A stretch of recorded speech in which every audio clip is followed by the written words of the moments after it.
Hello and welcome to the Denver Astrology Meetup Podcast. I am one of your hosts, Bren Bigelow. This is Zane. This is Rosalie. We are recording on November 20th, 2025 at 2:28 p.m. Mountain Standard Time. Today we are going to be talking about an overview of the lecture we just gave this past Sunday. It was on the 16th of November at 2:30 p.m. It is about the 12th house, hidden gifts versus self-undoing. The 12th house is a very mysterious house, so we did a deep dive on that, and we would love to share more of that with you in just a moment. We're going to be talking about a few other things today as well. We're going to be talking about the tarot of this upcoming Sagittarius season, so all of the tarot cards associated with the zodiac sign Sagittarius, and additionally some Astro Weather of the month coming up, and also 12th house healing, 12th house takeaways, and so on and so forth. So before we get started, we just want to give you all a few disclaimers about this podcast, which is this is for educational and entertainment purposes only. So it doesn't replace professional advice. If you need to go to a professional to get something a little bit more personalized for you, please do that. You can also book a reading with any of us at any point. And also, if you have any questions, comments, concerns, or suggestions even, you are welcome to shoot us a DM at our Instagram at Denver Astro Meetup. And also on TikTok, we're there as well. Great. So without further ado, I believe Rosalie is going to take it away with some tarot stuff. So, fun thing about tarot is it applies to astrology, as we have seen in all of our previous podcasts. But if you are new here, we're going to break it down for y'all. So the planet Jupiter is associated with a planet, or with a tarot card, a major arcana card. And the sign of Sagittarius is also associated with a major arcana card, as well as 3 of the minor arcana cards. We get the first decan of Sagittarius, which is Mercurial Jupiter ruled, which is a little chaotic, a little bit too much abundance of thought that doesn't really have any directions. It's the Lord of Swiftness. It's very strategic in its intention, sure, but it's the wanderer's mind. It's ideological sharpness. I don't know, it feels like a skilled artisan in a way, Sagittarius energy. But it still can be a very dangerous place to spew your words and to stand on your soapbox. The 8 of Wands. Yeah. Yeah, to me it's a very impulse card. And the thing about Sagittarius and all fire signs, it's like sometimes you do have to think, but sometimes you just have to go. You just have to act. And I feel like the 8 of Wands can speak to that. Act first, think later. Yeah.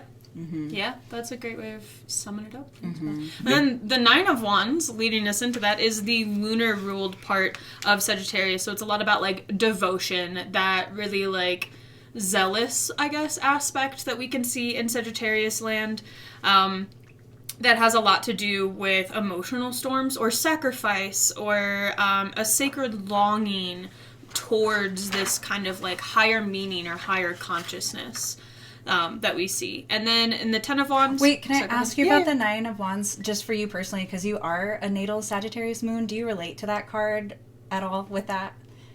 Yeah.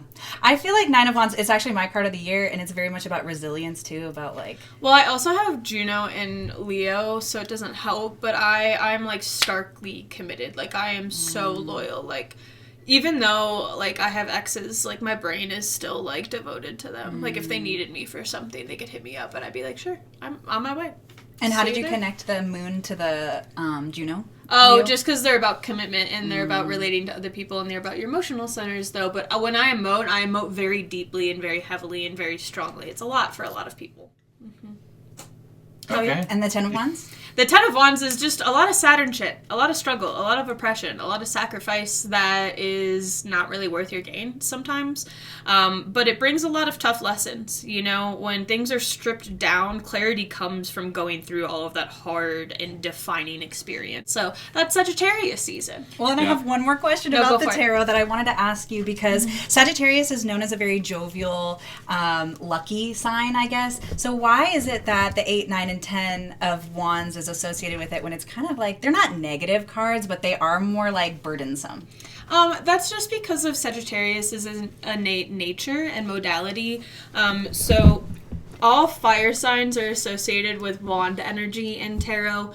So all of the fire signs, Aries, Leo, and Sagittarius, make up the wand suit, if you will. Minus the court cards and minus the ace. Yeah. So, yeah, like, you're right. With fire, it's all about the wands. And to me, the wands speak about, like, action and your choices and your desire and the way that you move throughout life, kind of. Finally, when we hit that 10, which is Saturnian in nature, the original picture is, like, the guy carrying a, like, heavy, like, thing of wands with him.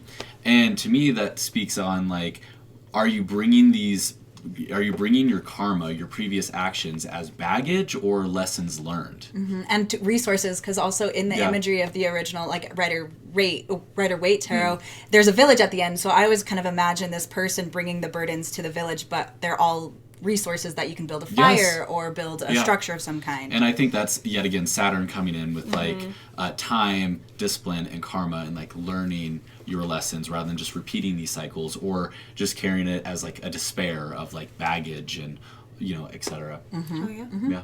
Yeah, and then the fact that Sagittarius gets, specifically the 8, 9, and 10 of the suit of fire specifically, is just because it's mutable fire. So we get cardinal fire in the 2, 3, and 4 of the suit, fixed fire in the middle, the 5, 6, 7, and then mutable 8, 9, 10 at the last end of the suit. So just because Sagittarius is that more mutable fire, it gets these later in ordered cards. Yeah, because the mutable signs are at the end of a season, so, In a lot of forms of astrology, or different astrological resources I've read, they've talked about the transitions between the water and the fire signs being, like, really big in the astrology, but, like, the one that sticks out to me the most is a transition in between Scorpio into Sagittarius, because Scorpio is, like, the dark, like, death time in the world where, like, nature around us is withdrawing, we're dying, we're getting into winter. But mutable fire, Sagittarius, asks us, where do we go after we die? Where does that spirit live on? It's mutable. It's something we can't see, but it's something we feel. Yeah. And I think that's where Sagittarius gets a lot of its themes around reincarnation and energy and living and all that jazz. Yeah. Fabulous. Well, there's a couple planets that take that little trip through those two signs. Yes. Shall we? Yes, we shall. All right, so for this month, this lecture, I took care of the Astro Weather and trying, new things, accepting Mercury retrograde, trying new things. I went into depth with all of these rather than just kind of going over them quickly. For the sake of today, I will, not go as in depth, but let's go and get started. Let's do it. So the first one I talked about was the new moon happening today. Of course, our lecture was on the 16th, so we were looking forward today, but we are filming on the 20th, so this is the day of the new moon. However, the biggest thing that stuck out to me is that it was conjunct Mercury retrograde. This happened at the 28th degree of Scorpio, and it was opposing Uranus at the 29th degree of Taurus. What I had to say about this day is for a lot of people, and it's dependent on what's in your chart, but overall what we can expect is some emotional understanding. Uranus is going to come in with some sudden insights, maybe some realizations that really just came out of the blue. This is a great time to meditate, to do some reflecting.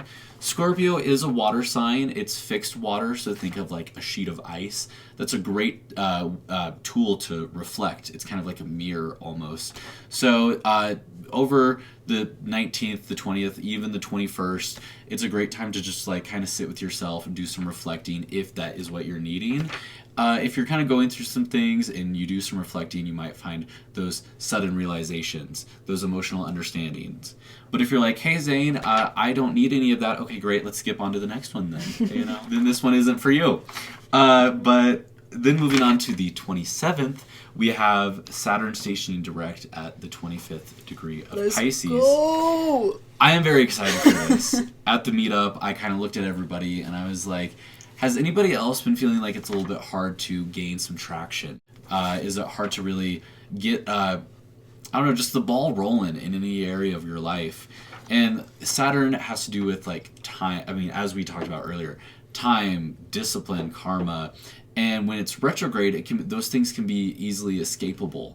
We want to have a plan. We want to make better decisions, but when it's in retrograde, those things might be a little harder to do. Our mind might not be in the right place. But with Saturn stationing direct, from now, I don't know. Do you guys know when it stations retrograde next? No, I have no idea because it moves into Aries in February 13th. We'll just put it on the screen, but from now until it goes retrograde next, expect this to be a time where you can actually gain some momentum in your life, have some progress. I said that this is a much needed turning point for a lot of people because this is the last time that Saturn stations direct in Pisces. We've been dealing with this Saturn and Pisces story over the past 3 years. There's been some ups and downs with it stationing retrograde in the direct, dipping into Aries, coming back into Pisces. It's been a wild story, and this might be the climax of it all. This might be the last hurrah, the last turning point that we need until Saturn goes into Aries in February. This could be a time full of new commitments. We might get some new opportunities coming our way. And with those opportunities, we're really solidifying some time and some effort that we're going to have to put in over the next several months. This could be a time that we lock in. What do you got? How do you guys want to finish the year? How do you guys want to start 2026? Now is the time to lock in and really do some stuff that makes you feel accomplished in life, whatever you need right now. It is still relatively conjunct Neptune. It's like within a 4-degree orb. So Neptune might come in and try to distract you. There might be some addictions or vices in your life that really get in the way. And with Saturn stationing direct, this might be a time of you letting go of some of these things or really confronting those Neptunian themes in your life of illusion, distraction, addiction, mental suffering. Neptune also dissolves, so with Saturn stationing direct, there might be some structures in your life that kind of dissolve. Rather than, letting it be a catastrophe, how can we accept the idea of out with the old, in with the new? Mm-hmm. Well, another thing with Saturn, Neptune that I've been working with a lot is like Neptune is that dream space. So it does what you were saying, the dissolving and all those things. But it also can, like with Saturn being there with it, it can give structure to our dreams and be like, what is it going to take for us to take that next step and to achieve and give structure to what we want to happen? I like that. Yeah. Yeah. So with that being said, you can ask yourself, what kind of things are you just letting go with the flow? How can you actually put structure behind some things that you are just letting, escape you? Mm-hmm. Absolutely. Yeah. So then after that, just 2 days after Saturn stations direct, we're having Mercury stationing direct. I feel like this Mercury retrograde is pretty quick. It was only like 2 weeks, 2.5. That's usually Is it the same? Yeah. Mercury retrogrades are 2 weeks. But it's also the 2 weeks before and 2 weeks after, so we're really not going to be... I usually feel like Mercury retrogrades are like 3 weeks to like I feel like this one did sneak up on us. Remember that first decan of Sagittarius is literally the Lord of Swiftness. Yeah, that's true. It's like... Maybe it is the same length as all the other ones. It just felt like it went a lot faster. Anyway, stationing direct at 20 degrees of Scorpio. So check the 20 degree of the water signs or the fixed signs. If you have anything in your horoscope in that area, expect this to affect you. Just interpret your own chart. Where is Scorpio? Where are these planets that are aspecting Mercury at that time? Scorpio and Sagittarius. The retrograde has been with both. Yeah, the tail end of Scorpio or the beginning part of Sagittarius specifically. Mm-hmm. But with any Mercury retrograde and it's stationing direct, I always like to say new information could come your way. Mercury retrogrades is always about a time of change, and so with it stationing direct, we're actually starting to recover and adapt from this change. Where is this happening? We'll look to see what house Scorpio is for you in your chart, and Sagittarius as well, as these two houses have experienced this change. And maybe if we tap into Scorpio as well as the theme of your Scorpio house in your chart, this could be a way we adapt to this change. One thing, though, in all the other planets that stood out to me is at the moment Mercury stations direct, the moon is exactly conjunct Saturn, making a little bit of a wide trine to Mercury. And so to me, that's saying whatever kind of opportunities are coming your way with Saturn stationing direct, 2 days later, this might be when we write it into stone. We actually solidify it. This could be us signing a contract, signing a document, communicating that we're accepting this offer. I personally always love I'm a Gemini moon. I love the Gemini full moons. It's so fun.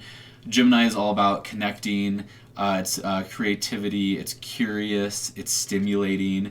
And it's backed by the Sagittarius sun, which is flirty, feisty, humorous, adventurous. And so this full moon could be, ignoring all the other astrology, just the Gemini full moon could be a time of really socializing, connecting, exploring.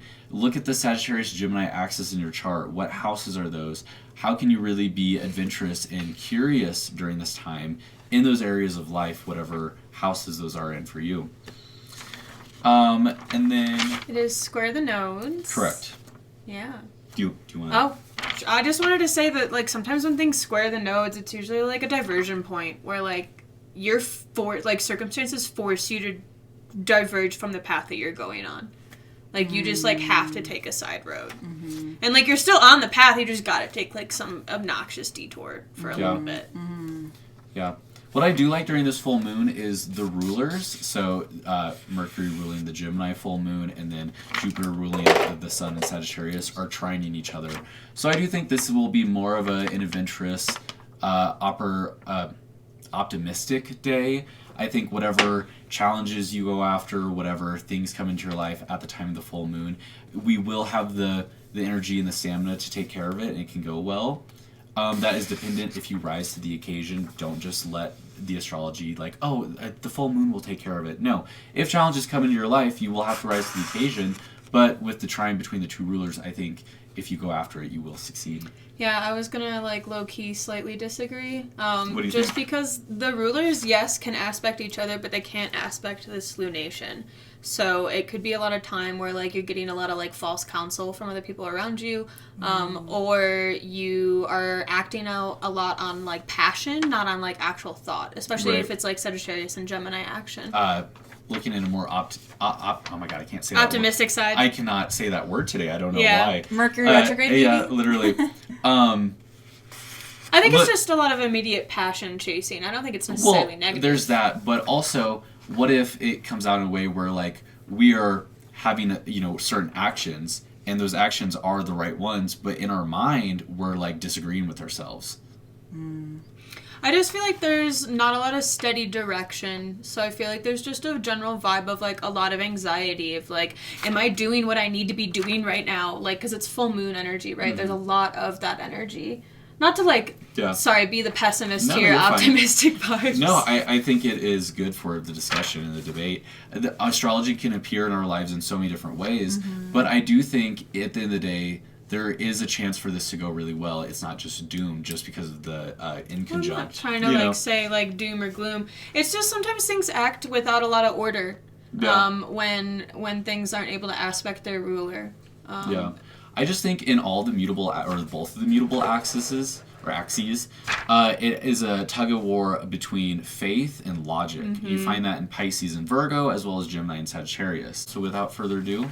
Absolutely. Bren? Yes. Yeah. Thank you all so much. I'm really excited to chat with y'all about some highlights about the 12th house that we discussed this last weekend. What is the 12th house? Just to briefly give you some ideas, it is a very mystical house. It can talk about themes such as solitude, self-undoing, which is basically how we get in our own way with, our, maybe subconscious behaviors, perhaps addiction, escaping from the world through even any escapism tendencies that are taking a nap. Yeah, literally taking a nap. It is the sleep as well. So the dreams. Maladaptive daydreaming though too. Exactly, which we did talk about some personal experiences with that as well. Also institutions and a whole bunch of other significations. So what we didn't get to talk about as much was how can we, instead of leaning on that self-undoing energy, how can we more focus on the using it to empower ourselves, using our 12th house an understanding our 12th house and our unique birth chart 12th house to then uncover some of these things. So, as it signifies the dream world, dream interpretation is one of the many ways that you can uncover some of the symbolism of your 12th house, because one of the main points that I made in the presentation is that in order to access this subconscious, in order to access the 12th house, we have to meet it where it's at, because on the astrological chart, our rising sign, from our perspective, we cannot see see the 12th house. So in order to see it, we have to meet it where it's at, which is like doing, again, like dream interpretation or going to therapy or uncovering symbolisms. And one of the tools that I offered everyone during this meetup was to uncover your 12th house using the tarot. So even if you don't identify as a 12th house, or like if you don't have planets in your natal 12th house, this doesn't mean that it doesn't affect you. Like you have a 12th house period, so you can still be considered a 12th houser even if you don't have planets in the 12th house, because say the ruler of your 12th house is on an angle. Like that's very significant. That means your 12th house is directly impacting so much of your life.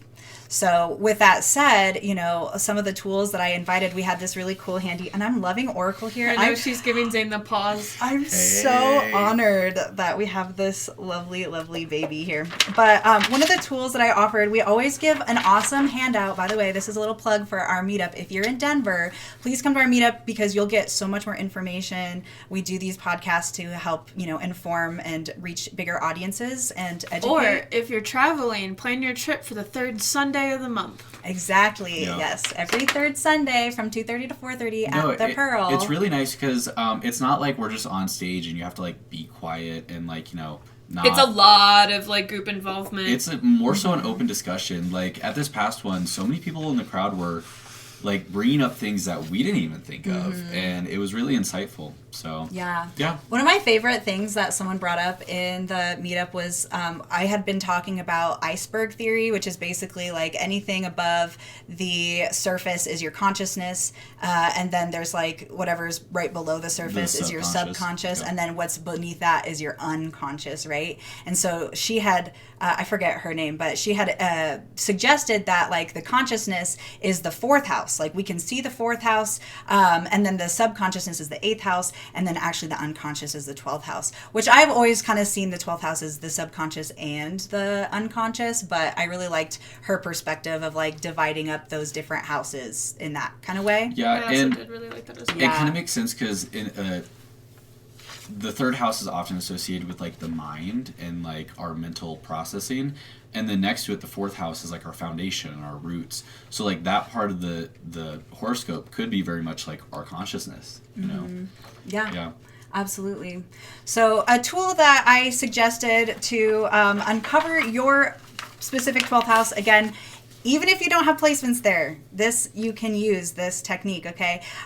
I'm a big believer in tarot. I'm a big 12th houser. I have my sun, Mars, and Saturn there, and also in Placidus, I have also my moon in my 12th house. So, really? Yeah, I didn't know that. Yeah. Their moon's above their sun. Yeah. Wow. Yeah, they're really close, but they're right there. So, you know, you can use different house systems to also investigate your 12th house, like see what has meaning there. But you can use tarot like we do at the beginning, you know, every tarot card has an association with something astrological. So you're going to want to find your 12th house sign. So say your 12th house is ruled by Capricorn, right? So Capricorn is ruled then by Saturn. So you're going to target me.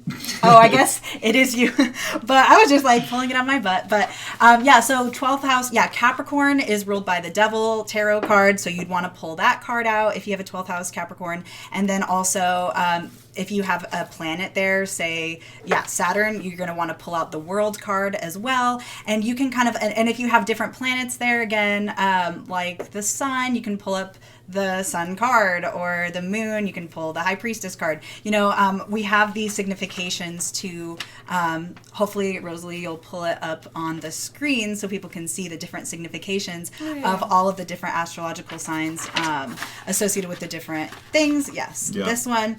And then you're going to want to observe these images and the symbolism of these cards. Like you can also, if you don't even have a tarot deck, you can look these cards up online and look at the imagery. There's lots of different imagery of different decks for the same cards. Here, do Mars and Leo. Sure. Yeah. Cool. Ooh, we have the Tower here. This is significant of Mars. And then we have Strength, which is the Leo card. So if you had a 12th house Leo, you'd want to pull out this Strength card. And I got you. Thank you. Well, I guess that doesn't really work. It's okay. If you also had a 12th house Mars, that's fine. I didn't think about it. I was just thinking of like a placement. I was like, oh, you could just do like Mars and Leo. I don't need to like pair them. But if you did have like Leo in there, you'd want to look to the Sun card. Yeah, exactly. Oh, yeah. Well, Strength is the Leo, and then the Sun is the Sun card. But Yeah, so then you can uncover your 12th house through these images. And again, you don't have to know tarot in order to get meaning out of them, because we all have a relationship with symbols. So say, here's the sun card, right? And you're looking at it, you know, how does it make you feel? Like, maybe your best friend's favorite color is yellow. Maybe this is speaking to a quality that your friend has that you might want to embody through your 12th house, you know? So just using these tools and maybe even like dream symbolism. There's symbolism in everything, and often our subconscious speaks to us through symbols. So that is a way that we can connect to our 12th house. And additionally, we just also want to just balance our 12th house. So say you have a lot of planets in the 12th house.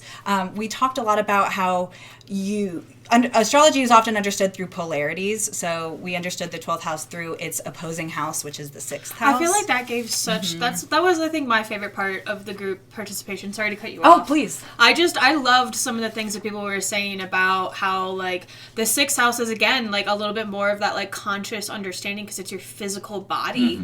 You know, it's like more. And every single person there, like, said something. Like, everybody participated, which is great. So we fun. love that. Yeah, it was really fun. It was a great interaction, but that one specifically, I feel like got a lot of really good polls from people about how, like, it's physical health versus, like, mental health. Yeah, so if you do have a big concentration of energy in that 6th house, you're going to want to lean more into that 12th house, or whatever the 12th house sign is. You might even want to attract, or you might naturally even attract more people who have that energy. So say you have a lot of 6th house, I don't know, Leo placements, then you're going to want to lean on your Aquarian friends, because that's your 12th house.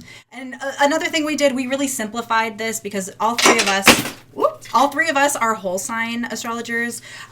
So we really did kind of a cookbook astrology, like breaking it down that way. But again, in Placidus or other housing systems, you might have like more than one sign in your 12th house, which will maybe overcomplicate things if you're a beginner. But in Placidus, they say the ruler of that house is whatever's on the cusp. So whatever sign starts your 6th house, or whatever sign is in the start of your 6th house, that's the ruler, right? Okay, yeah. And it would naturally be the same for your 12th. I don't know if that changes for every quadrant-based system, though. I'm sure some of them see them as, like, dual rulership. I just know for Placidus, that's what they say. Oh, I don't know. Placidus is one of many quadrant-based housing systems. One of many.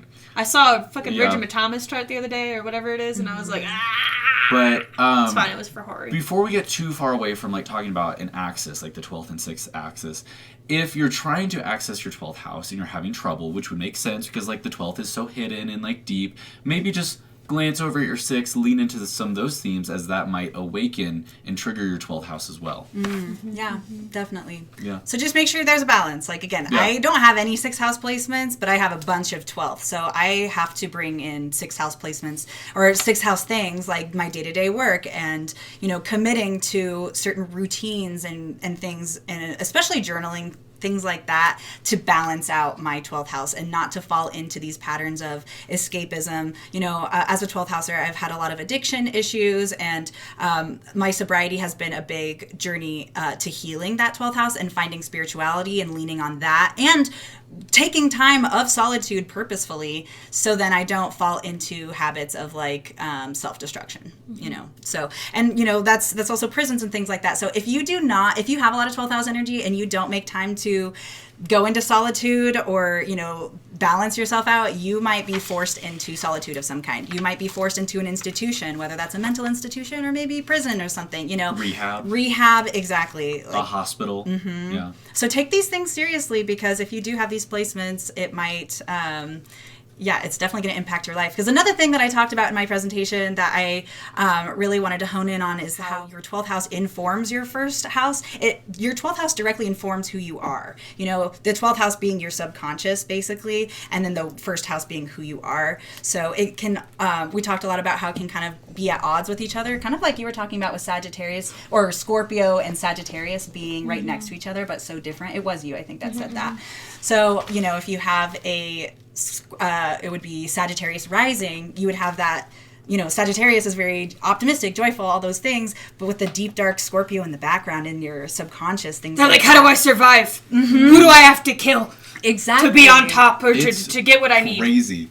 The Sagittarius risings in my life, I'm like, you guys gotta chill. Oh, I love them. I love them too, but I'm like... I see that with a lot of fire risings, honestly, because they're back, and I am a fire rising, so I guess I'm speaking from personal experience as well, but like that, there's that, the fire, it's so powerful, it's so like in your face because it's informed so much by your like pure emotion. Yeah. Yes. Well, what's interesting is water is very much some sort of octave of fire. I would say fire is like the higher octave, just because like emotion can fuel that action and that desire and that passion. And so you think of it that way, but you also think of it as how they share planets, because the water and fire signs both share Jupiter, Mars, and then a luminary. Ooh. Yeah. Yeah, that makes sense. You know, it's like they both work in with those realms of the luminaries, Jupiter and Mars. And I totally see both, like, fire signs and water signs as the most emotional elements of the zodiac. Like fire being more, I guess, angry, sure, but like just more like fueled, like impulse kind of emotions, whereas water is like literal, all like emotions. Like, for example, some of the like fire tendencies or like fire risings, or if you have like a lot of fire in your chart, there's that initial outburst of like flame and like aggression, and then they have to back more into that like watery temperance vibe, and then once they settle, they're like, hey, sorry I said those things, was just feeling myself, I got angry, and I'm like, it's cool. For sure. Yeah. I feel like both definitely have the potential to get feisty, but they're feisty in like different ways. Yes. A Sagittarius is feisty and they're like, I know everything about this topic. How dare you think that I am not qualified to speak on this? You know? Whereas, an hour later, they're like, okay, maybe I was wrong. Exactly. They're like, okay, yeah, maybe I didn't actually research this enough and I like didn't know what I was talking about. It's cool. You know, I'm willing to learn and to like get up on it. But a Sagittarius or a Scorpio will like die on a hill. A Scorpio will die being wrong. They'll die on a lie. That's the fixed energy. That's the fixed energy of Scorpio versus the mutable of Sagittarius. Oh, fuck yeah. Where the Cancer energy might be more like, well, you're just stupid. And then later they're like, you're not stupid. Sorry, I was wrong. You know? Well, because it's mutable fire, I do feel like it's the more watery of the fire sign Sagittarius. Yes. And just Scorpio in general, I do feel like is the more fiery of the water signs. Ruled by Mars. Yeah, just being right next to each other, I feel like they share a lot of the same like underground, but the expression is just so totally different. It's wild. Absolutely. Yeah. So, bringing things back to the 12th house, though, I just have some food for thought for you, maybe some questions.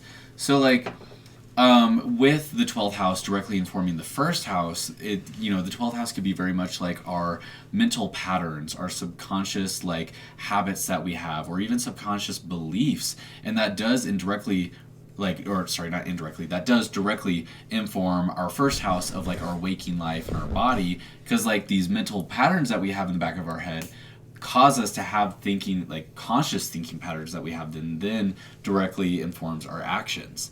And yes, this might sound like common sense or whatever, or like general psychology, but we can bring this up because like if you're having trouble understanding the reason why of some of your habits, why do these habits keep happening?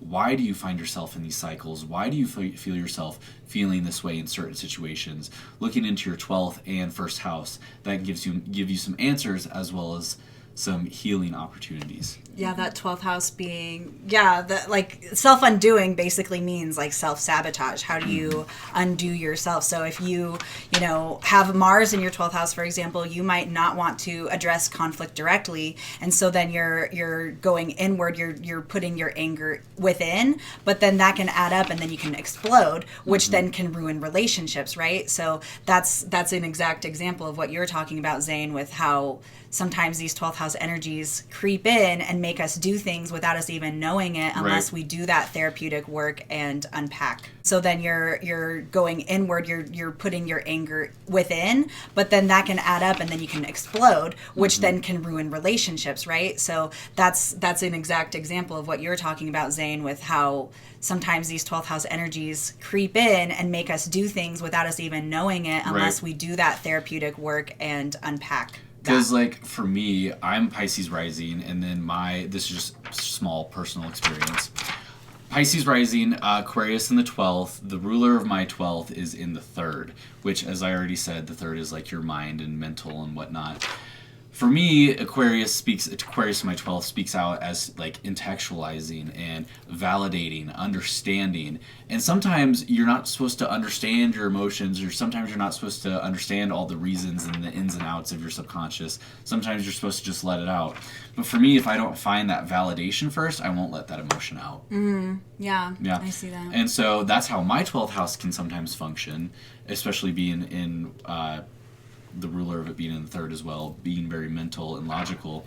And sometimes I've lately in life been discovering that the healing and the medicine in that is, yes, I will always have these mental gymnastics up here when it comes to my deep subconscious, but sometimes it's good not to pay attention to it, or not always yearn for the validation or the logical side of my emotions. Yeah. I definitely felt a lot of that during my 12th house perfected year, which is something that we talked about a lot, and Ben, you went over, was just how 12th house perfecting years can also like influence that.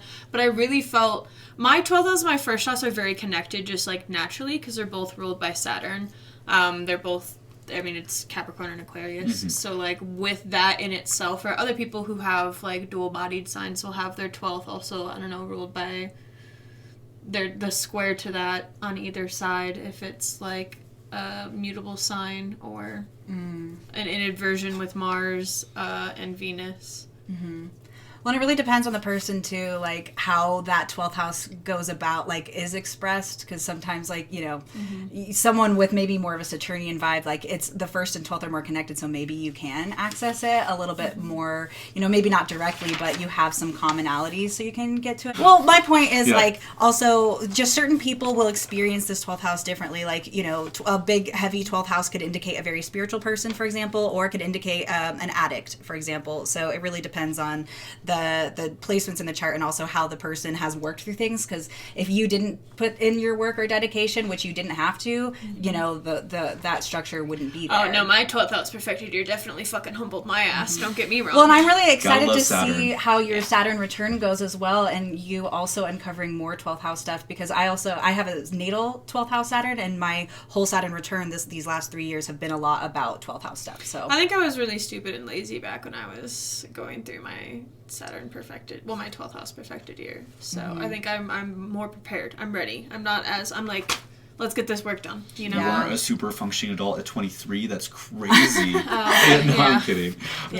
But, well, and I wanted to talk, too, about more medicines about the 12th house through the elements. So just some broad medicines for everyone, like what you can lean on. So if you have a fire 12th house, so if you have a 12th house that's Aries, Leo, or Sagittarius, to access your 12th house, you can do more fiery things. So maybe taking action, maybe physicality, doing like a physical exercise, dance, or some sort of like action-oriented expression to access that 12th house. And also it could be creativity. You know, Leo is all about performing. So maybe if you have that 12th house Leo, that's often a Virgo rising who's more modest, but that 12th house Leo really wants some sort of performative energy. So leaning into that and allowing yourself to express that in some kind of way could be really healing for that 12th house.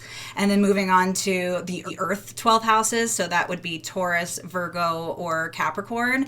Maybe doing something practical, maybe doing something tactful. Also getting out in nature, you know, like don't just stay inside in your basement all the time, you know. And then if you have an air 12th house, journaling, or well, air 12th house would be Gemini, Libra, and Aquarius. So yeah, writing things down, maybe even chatting things out, going to therapy might be especially cathartic for you. Therapy specifically, yeah, which is a majority of therapy these days. Music.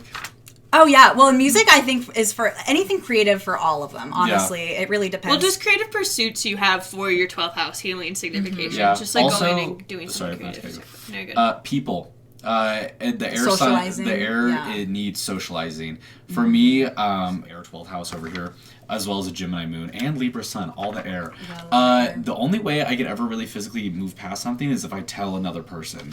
I give them the rundown, I vent, and then I'm like, oh, thank you. Yeah, that's very cleansing, and also giving it some sort of tangibility instead of keeping it in the head. You either say it through vibrations, giving that physicality, or writing it down. Right, physicality. Well, for me, I mean, everyone's different, but for me, it's the fact that another person hears me and can resonate with it. one sort of way that they can. And oftentimes they give me their feedback, and with that feedback I'm like, I'm not crazy, they understand. Well, with what Bren brought up earlier about what was said at the presentation, because you have that direct connection with your sun and moon in these locations between your conscious and your unconscious, so you have to talk it out in order to access that's like conscious and subconscious to access that unconsciousness. There we go. So many different forms, but in that 8th and 4th house versus the 12th. So well, and the 4th, 8th, and 12th are naturally all connected because in your chart, again, if you're using whole sign at least, they will all be in the same element, so they all are having a conversation with each other. I also see the 4th, 8th, and the 12th house as very karmic houses. 4th house being your ancestry, your past, things like that. 8th house being, shared assets and inheritances, what we, it's very similar to the 4th in a lot of ways. Behind, though, I feel like the legacy, I think behind it all is really the 8th. Oh, yeah. Sorry, speaking. Yeah. I mean, Zane, you can pipe up, too, as a fellow 8th house. The 8th housers over here. I feel like the 8th, yes to everything you said. One thing that I want to include as well is it's the opposite of the 2nd. The 2nd is what you have. The 8th is what you don't have. And so I don't know about... I don't know. I feel like it's what other people have. It's others' resources, and that could be yours. It could be debt, which is what you don't have, or whatever. But it could also be an inheritance, which the 8th house has a lot of significations. That is just one of them. Don't shoot the messenger. Take what I said with a grain of salt. Yeah. That is not the only significator of the 8th house. But there are all those themes of like what you don't have, debt, inheritance, it's your partner's resources. Or loss, like you were saying. Yeah, like death. I feel like loss can be seen in all 3 of the houses, though. Yeah. Because there's so much that ties them together, too, being in that triplicity. But the 8th and the 12th can't aspect the ascendant, which is why they're the unconscious and the subconscious, which is one of the I feel like astrologers haven't really been able to, like, pinpoint the death thing in horoscope, because you're right, it's either there's the so 4th, many different things. 4th, 8th, or the 12th. Or Saturn. Or Saturn. Or Pluto, if you want to go modern. Vedic astrology, the ruler of the 2nd or 7th. So literally anywhere. Yeah. Basically anywhere. Well, I would love for both of you or one of you to do an 8th house presentation at some point or something, because I would love you, since y'all are 8th housers. I would love to understand more.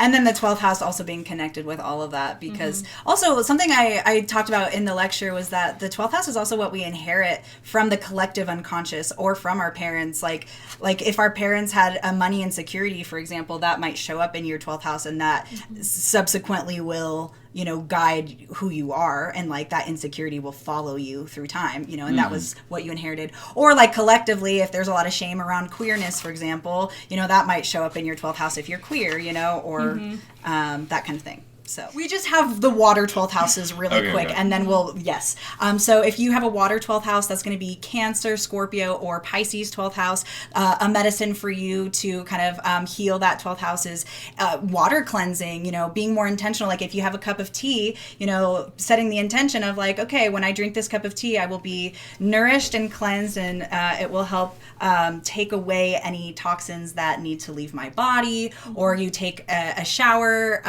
If you're I love shower cleansing. I love taking some like rosemary, sniffing it, and like throwing it in my shower right above the head and taking a nice hot steamy shower. Have you tried eucalyptus? 100%. Okay. Yeah, that one's a good one too. But any type of like just interaction with water, maybe go swimming for like if you're really feeling like pent up something, go swimming and see if like maybe you can release some tension, energy. And also like if I'm a 12th house water, so when I work with really intense clients, hot springs would be good. When I work with clients that like after a really like rough reading or like there's a lot of intensity, I wash my hands and I'm just like, okay, thank you for allowing me to do my work, but also I'm releasing anything that's not mine, so then I don't have to carry the burden of others, because water can be very absorbing. So if you have a 12th house water, just beware too that you might be taking on emotions that aren't even yours, and to wash that out. Yeah. So without further ado, yes, would you have your question? Okay. My question is, if you had to summarize the 12th house to somebody who doesn't know anything about the 12th house or astrology, how would you describe the 12th house? The 12th house is the unseen. The 12th house is our subconscious, we talked about this in the astrology meetup too, is like the way that I perceive the 12th house. I'm very much a psychological type of astrologer, and so I focus more on the significations of like your psychology rather than like 12th house like hidden enemies. I mean, yeah, that too, but we disproved that. I said that hidden enemies didn't even become a thing until medieval times. Enemies, they were known. Sorry. Yeah, no, totally. So I guess I would explain the 12th house as like the unseen, like the point. It's also like the oldest. Oh my gosh, I feel like I'm not doing this justice, but basically, yeah, where we our subconscious, basically in a nutshell, it's our subconscious. So it's our dreams. It's also our connection with spirituality. If you do anything that's greater than us, anything outside of like, it's a vibe rather than like the physicality of our earthly experience, because it also could be the end of life as well. So all of the experience that we've accumulated through life then can lead to this moment.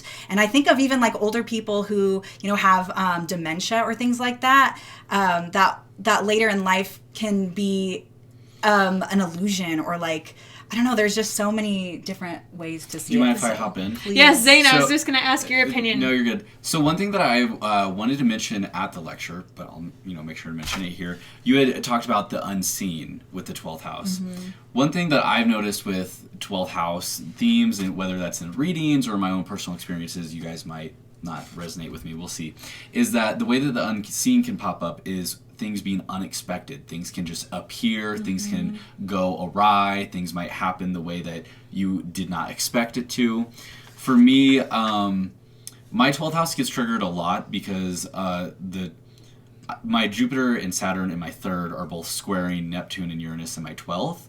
And for me, anytime I plan something that's like 3rd house Saturn, I'm like making a schedule or a note or whatever, I swear to God, every time something out of the blue pops up and tries to entice me into like not doing that, a lot of times I follow through and I do the unexpected thing and I have a lot of fun. But the 12th house isn't like a super negative place. You can still have fun there, but for me at least, it always pops up as an unexpected thing, event, whatever, popping up anytime I plan something. So moving on with that, if your 12th house ever gets triggered through perfection years, transits, anything in your natal chart, something unexpected might happen or pop up, or well, you have your Uranus there especially, so especially for you. Well, I feel like it also, like when things are in the 12th, you don't see them, and then all of a sudden they're in the 1st, and you're like, oh wow, this is like I didn't know that this is brilliant. This is like a huge thing, you know. If during transits or your perfected year even, you might be the unseen through isolation. Yeah. Totally. Yeah. Well, what is one personal takeaway from our chat today that you think people can really relate to? You go first. Oh yeah. Okay. Love that. My takeaway that I think people can relate to is that the 12th house is workable. The 12th house is something that you can work with. It is not the end all to be all. It is something that just takes a little bit of time, energy, and effort. And again, accessing it in a way that it can be understood. And that can be dependent on you and what your 12th house is and what you have in your 6th, or what rules your 12th and where that's placed. It's super dependent on you and your experiences in life as well. Do you mind if I go second? Please. My takeaway is that the 12th house is a complex place. It's a deep place. It, like you said, takes time. And once we try to discover what's there and dive in, we do have to, in a way, undo ourselves. And that is a very hard thing to do. Because we all have an ego. We all have a persona that we have grown into. And it's hard to approach that and be like, okay, well, this might be wrong. Or this might be, not wrong, but more of like the illusion that we have built. And so it is hard to self-undo at times, but if that is what you're searching for and that is what you're needing, through time and work and self-understanding, you will find transformation. Absolutely. I love that. I suppose my takeaway is the 12th house can be a place of like, honestly, it's a superpower. If you can really understand yourself, knowing thyself is an art. If you can really know your 12th house, you understand yourself way more. And I'm going to argue that you will never fully understand your 12th house, but the more that you uncover, the more that you do understand about it, the more that you know about yourself, and the more that you can act consciously and be a beacon of understanding for other people as well. It's just a very powerful house. And if you can understand the shadows of things, you really can understand the light even more. So helps you become more aware. Oh yeah. Yeah, I feel like a lot of people are not as aware as they think they are. Mm-hmm. Well, and it's just such a great area of like creativity. Like if you're a creative person, well, I would argue everyone's creative in a different way. Some people like literally paint on canvas, other people creative problem solving, but like it's a great like place to cultivate your creativity as well, because through some of the biggest suffering, because it's also a house of suffering we talked about at the meetup, but it also can give us our greatest creative inspirations as well. So, well, to kind of end us up and wrap us up, if somebody wanted to work with their 12th house, what's a tool that you would, or tool or tip that you would suggest for them? Well, I say tarot. Like, number one, go to tarot because there's just so much symbolism and imagery there, and also it is a traditional practice. So you can look up the keywords of these things and have understanding, but also you can look at the imagery and just feel and see what comes out. Do you think that's because of your 12th house, Pisces? Could be. Yeah, Pisces being very I'm like mystical. very creative. Yeah. Yeah. But for me, I would say just become more mindful of your actions over time. Do you notice habits, cycles? Do you understand your immediate what's the word I'm looking, not impulses? Yeah, I would say just be more aware of your cycles, habits, and impulses. Yeah. What about you, Rose? My advice would be to read a shit ton of philosophy books.